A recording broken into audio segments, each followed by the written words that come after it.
सभी साथियों को नमस्कार। जय भीम, नमो बुद्धाय। साथियों, आज हम चर्चा करेंगे रहीम के बारे में कि रहीम हिंदी साहित्य जगत के इतिहास में एक बहुत ही विख्यात कवियों में शुमार किए जाते हैं। इनका जन्म 17 दिसंबर 1556 ईस्वी में हुआ था और इनकी मृत्यु 1 अक्टूबर 1627 ईस्वी में हुई थी। रहीम का पूरा नाम रहीम खान खाना है और इन्हें लोग रहीम दास के नाम से भी जानते हैं। इसी से अंदाज़ा लगाया जा सकता है कि वो कितने विख्यात कवि रहे होंगे। रहीम जितने धनी अपनी कलम के थे, ठीक वो उतने ही धनी तलवार के, मतलब वो तलवारबाजी में बहुत ही निपुण थे। सम्राट अकबर के समय में रहीम ने कई सैन्य अभियानों में हिस्सा लिया था और अकबर के वो बहुत ही अच्छे बड़े योद्धा थे।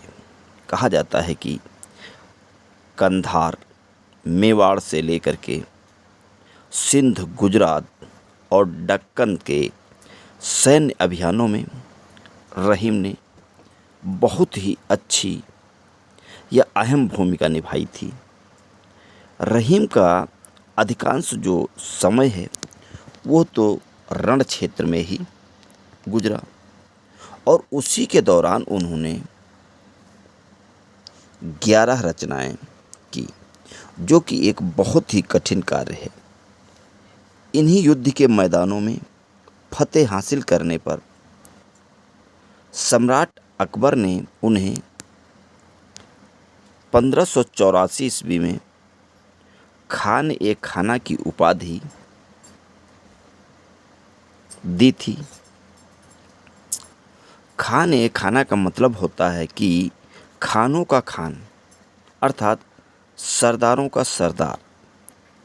इसके बाद उनका नाम अब्दुर रहीम खान-ए-खाना पड़ गया। साथियों, रहीम शब्द जो है ये अरबी का शब्द है और ये शब्द रहम शब्द से बना है। रहम का मतलब होता है करुणा, दया, मतलब जिसके अंदर करुणा, दया का भाव हो वह रहीम है। रहीम ये हमेशा बड़ी ई की ही मात्रा लगाना चाहिए जब कभी रहीम लिखें। यदि आप रहीम में छोटी ई की मात्रा लगा देंगे तो फिर इसका अर्थ बदल जाएगा। रहीम का मतलब होता है गर्भाशय, और जब आप बड़ी ई की मात्रा लगाएंगे उस रहीम का मतलब होता है करुणा, दया। तो रहीम का अर्थ अरबी में रहम शब्द से लिया गया है। रहीम की जो दोहावली है उसमें दोहों की संख्या 300 है और इनकी दूसरी रचना नगर शोभा है, इसमें 142 दोहे हैं। वर व नई का भेद है एक तीसरी रचना। रहीम अकबर के धर्मपुत्र थे, क्योंकि जब रहीम महज 4 साल के थे तभी उनके पिता खान खाना की मृत्यु गुजरात में हो गई थी सन 1561 ईस्वी में 15 जनवरी को। तभी से वो अकबर के संरक्षण में पले और बड़े हुए। अकबर के दरबार में रहीम का बहुत ही मान सम्मान होता था, परंतु अकबर के जो बेटे थे वो रहीम को बिल्कुल नहीं पसंद करते थे, वो उनसे नफ़रत करते थे। रहीम छब्बीस सॉरी रहीम अपनी 16 साल की ही उम्र में पाटन के जागीरदार हुए और जब रहीम की उम्र महज 20 साल की थी तभी वो पूरे गुजरात के सूबेदार नियुक्त कर दिए गए और अकबर के अंतिम दिनों में 1604 ईस्वी में रहीम पूरे दक्कन पर वर्चस्व कायम कर चुके थे। बहुत ही तेज़ी के साथ में रहीम ने उन्नति की, परंतु रहीम का जो अंत था वो अच्छा नहीं रहा, क्योंकि जब जहांगीर का शासनकाल आया तो जहांगीर तो वैसे भी रहीम से नफरत करता था, उन्हें पसंद नहीं करता था। कहा यह जाता है कि रहीम बहुत बड़े पुस्तक प्रेमी भी थे, क्योंकि वो बहुत ही अध्ययनशील और करुणाशील व्यक्तित्व के व्यक्ति थे। रहीम के ऊपर फारसी में एक किताब है महासिर ए रहीमी, उसमें ऐसा वर्णन मिलता है कि रहीम ने अपने समय में बहुत ही बड़े बड़े पुस्तकालयों की स्थापना कराई थी। गुजरात, मालवा, बुरहानपुर, इन सभी में बहुत बड़े बड़े पुस्तकालय खुलवाए थे। अब इसी से अंदाज़ा लगाया जा सकता है कि उन पुस्तकालयों की देख रेख के लिए परमानेंट 95 लोगों का स्टाफ रहीम ने नियुक्त कर रखा था। अब इसी से अनुमान ये लगाया जा सकता है कि वो फिर पुस्तकालय कितने बड़े बड़े होंगे। रहीम बहुत ही बड़े दानवीर भी थे। कहा जाता है कि गुजरात को जब रहीम ने विजय किया या उसको जीता तो उसके बाद में उन्हें जितने रुपये मिले थे वो उन सभी रुपयों को आम गरीबों में बांट दिए थे और एक आदमी बच गया था, वो बाद में आया। उस समय रहीम के पास में कुछ भी शेष नहीं बचा था, तो रहीम के पास जब कुछ देने के लिए नहीं बचा तो उन्होंने उसे अपना कलमदान ही उठा करके दे दिया। तो साथियों, इसी से अंदाज़ा लगाया जा सकता है कि कलम का सिपाही जिसने अपना कलमदान ही दान में दे दिया तो वो कितना बड़ा महान दानवीर व्यक्ति रहा होगा। कहा तो यह भी जाता है कि रहीम जब दान देते थे तो वो उसकी तरफ कभी नहीं देखते थे, अपनी आँखों को हमेशा नीचे कर लिया करते थे। इसी पे रहीम जी ने एक दोहा लिखा है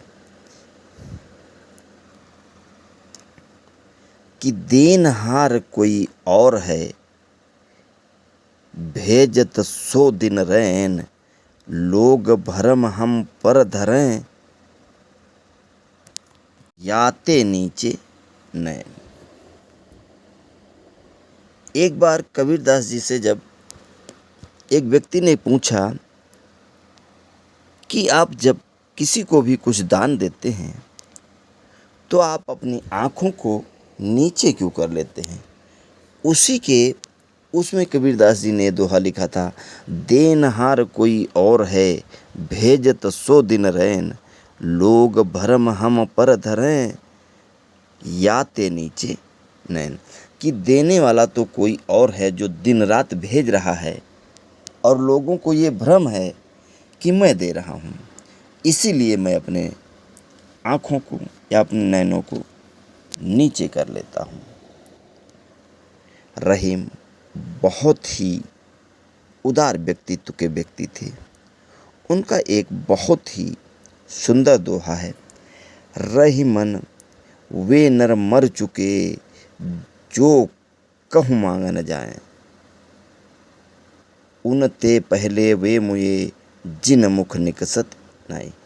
कि रहीम जी कहते हैं कि वे लोग तो मरे हुए के समान हैं जो कहीं पे मांगने जाते हैं, और उनसे पहले वे लोग मर गए जिनके मुंह से निकलता है नहीं। तो इस तरह की सोच रखते थे कविवर रहीम। रहीम जी का अंत बहुत अच्छा नहीं रहा। उन्होंने अपने अंतिम दौर में भी उस पर लिखा है कि ए रहीम दर दर फिरही और मांग मधुकरी खाई, और यारो यारी छोड़िए वे रहीम अब नाही। तो रहीम जी यहाँ पर अपनी स्थिति, जब उनकी दयनीय स्थिति हो गई थी, उस पर वो कहते हैं कि इधर उधर भिक्षा मांग कर खाने लगे थे। तभी उन्होंने कहा था कि यारो अब मुझसे यारी करना छोड़ दीजिए, क्योंकि अब वो रहीम नहीं रहे जो पहले हुआ करते थे, जो आप लोगों को इतना दान दिया करते थे।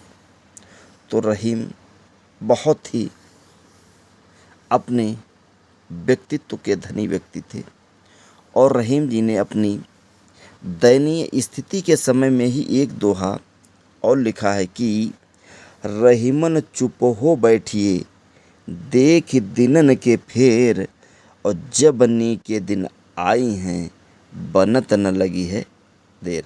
रहीम जी कहते हैं कि अभी समय अच्छा नहीं है, ये दिन अच्छे नहीं हैं, इसलिए हमें चुपचाप शांति और धैर्य रख कर के अपने घर में बैठना चाहिए।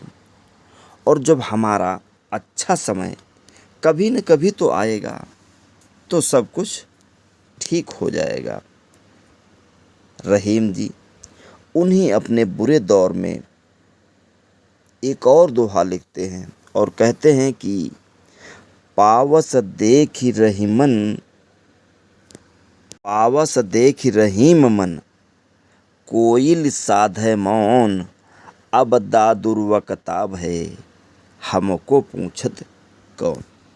तो रहीमदास जी कहते हैं कि जिस प्रकार से वर्षा ऋतु को देख करके कोयल शांत हो जाती है, उसी प्रकार से हमारा मन इस टाइम मौन धारण कर रखा है। क्योंकि अब तो वर्षा ऋतु या वर्षा का ये मौसम है, इसमें मेढक ही वक्ता बन गए हैं। अब हमें कौन पूछेगा। इसे रहीम जी काल चक्र में परिस्थिति का अनुभव या वर्णन किया है। रहीम ने अपने एक दोहे में समाज में घटित होने वाली घटनाक्रमों का विश्लेषण करके वैज्ञानिकी और तथ्यात्मक रूप में वर्णन किया है कि रहीमन निज मन की व्यथा मन ही राखो गोए, और सुन अठिलई हैं लोग सब बाट न लई हैं कोई। रहीम जी कहते हैं कि हमारी अपनी जो समस्याएं हैं, हमारी जो अपनी व्यथा, परेशानी, पीड़ा, कष्ट है, उसको हमें अपने ही अंदर छुपा कर रखना चाहिए, ना कि सभी लोगों के सामने जग जाहिर करना चाहिए। नहीं तो ये सभी लोग हमारा जो कष्ट है या परेशानियां हैं, उसको सुन करके उपहास, मजाक उड़ाएंगे, और कोई भी उनमें से हमारे दुखों को बांट नहीं लेगा, ना बांटने आएगा। रहीम ने प्रेम के ऊपर भी एक दोहा लिखा है कि रहीमन धागा प्रेम का मत तोड़ो चटकाए, टूटे से फिर ना जुड़े, जुड़े गांठ पर जाए। रहीम जी कहते हैं कि प्रेम का जो धागा है वो बहुत ही नाजुक होता है। इसे कभी क्रोधवश, गुस्से में आकर के, आवेश में तोड़ना नहीं चाहिए। और यदि यह प्रेम रूपी धागा एक बार टूट गया तो फिर दोबारा जुड़ता नहीं है, और यदि जुड़ेगा भी तो वो बात नहीं रहेगी जो पहले थी, अर्थात गांठ पड़ जाएगी। रहीम जी ने कहा है कि जो अच्छे लोग हैं तो वो कभी भी यदि किसी भी कारणवश आपसे रुष्ट हो जाते हैं, नाराज़ हो जाते हैं, तो उन्हें